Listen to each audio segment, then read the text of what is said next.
এখন একটা ফতোয়া আসছে, ফতোয়াটা কি, মা বোনরা যদি ঘর থেকে কবর মানে মাজার জিয়ারতের উদ্দেশ্য করে বের হয়, ঘরে ফিরে আসা পর্যন্ত নাকি লানত। আর তো জোরে বলেন নাউযুবিল্লাহ।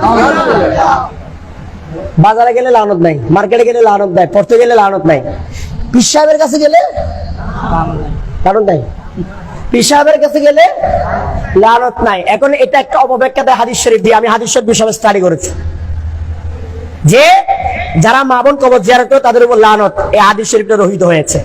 কেননা এরপরেই আমাদের আম্মা জান মা আয়েশা সিদ্দিকা রাদিয়াল্লাহু তাআলা আনহা কবর জিয়ারত করেছেন, সুবহানাল্লাহ বলেন না। এবং মা ফাতেমা রাদিয়াল্লাহু তাআলা আনহা নিজের আপন দাদা অর্থাৎ প্রিয় নবীর চাচা হলে ওনার দাদা, তার নাম হযরত আমির হামজা রাদিয়াল্লাহু তাআলা আনহু, ওনার মাজার শরীফ জিয়ারত করেছেন। আওয়াজ দিয়ে বলেন সুবহানাল্লাহ। আর জোরে বলেন না সুবহানাল্লাহ। এভাবে মা বোনরা জিয়ারত করেছেন। বুখারী শরীফের জিয়ারত অধ্যায়ে একটা হাদিস আসছে, এই হাদিসটাও একজন মা তার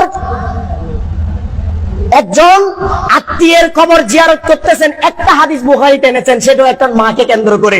তাহলে মা বোন কবর জিয়ারত যদি হারাম হতো তখন প্রিয় নবী হারাম করে দিতেন। প্রিয় নবী তখন হারাম করে না, বলেছেন ওহে মা তুমি ধৈর্য ধারণ করো। সুবহানাল্লাহ বলেন না, আর জোরে বলেন সুবহানাল্লাহ। এখন কিছু মোল্লারা ফতোয়া দিচ্ছে যে মা বোনরা কবর জিয়ারত করলে কি হয়ে যাবে, লানত। লানত, নাউযুবিল্লাহ বলেন না, বুজুর্গ বলেন না নাউযুবিল্লাহ। আল্লাহ দরবার আছে কি নাই? আসেনি। মা বোন যায়নি, কথা বলেন না, মা বোন যায় কিনা? মাঝবান্ডার শরীফে যায় না মনে হয়, সব জায়গায় মা বোন যায় কিনা? এই মোল্লাদের ফতোয়া কোনো কাজে, মোল্লাদেরকে বিভ্রান্ত করতে গেছে, ঠিক কিনা? খাজা বাবার দরবারে বলেন না সবাই, যায় কি যায় না?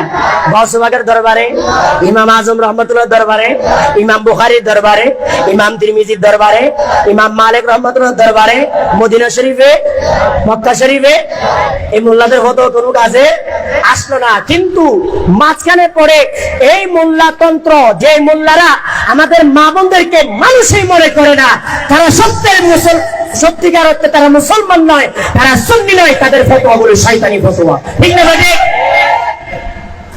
জিয়ারত সবাইকে কেন্দ্র করে আমরা যে মাজার শরীফ জিয়ারত করি, এখন আপনাদেরকে আমি জিজ্ঞেস করবো, ওলি আল্লাহরা জীবিত না মৃত? বলেন না সবাই, জীবিত। বিশ্বাস আসেনি? আমরা কিন্তু এই নিয়তে বিশ্বাস করি যে এই নিয়তে মাজার শরীফে যাই। আমরা কোনো মরা অলির কাছে যাই না, জীবিত অলির কাছে যাই, ঠিক না? এখন পীর সাহেবের কাছে যাওয়া যায়, তো মাজার কেন যাওয়া যাবে না? এদের নিয়ত হলো মাজারে যিনি আল্লাহর ওলি তিনি নাকি মরে গেছে, এদের নিয়ত এরকম, ঠিক না ভাই? সেজন্য তারা মরা চিন্তা করে। আমরা মরা ওলির কাছে যাই না, আল্লাহর ওলি জিন্দা ওলির কাছে যায়, ঠিক না ভাই? আমরা জিন্দা ওলির কাছে যাই। অতএব আপনি পীর সাহেবের কাছে গিয়ে বায়াত করা বৈধ, তখন লানত হয় না। আর আল্লাহর ওলির দরবারে গেলে লানত হয়। এই ধরনের শয়তানি ফতোয়ার বিরুদ্ধে আমরা, ঠিক না ভাই? আমরা স্পষ্ট করে বলতে চাই যে মা বোনরা পীরের দরবারে যান, আপনারা মাজার শরীফ ও পর্দার সাথে স্বাধীনতার সাথে যাইতে পারবেন, কোনো সন্দেহ নাই, ঠিক না ভাই? এই ধরনের অবৈধ ফতোয়া দিয়ে সুন্নি সেজে বসে আছে। সুন্নিদের নাকি বড় ইমাম তারা, নাউযুবিল্লাহ বলেন না।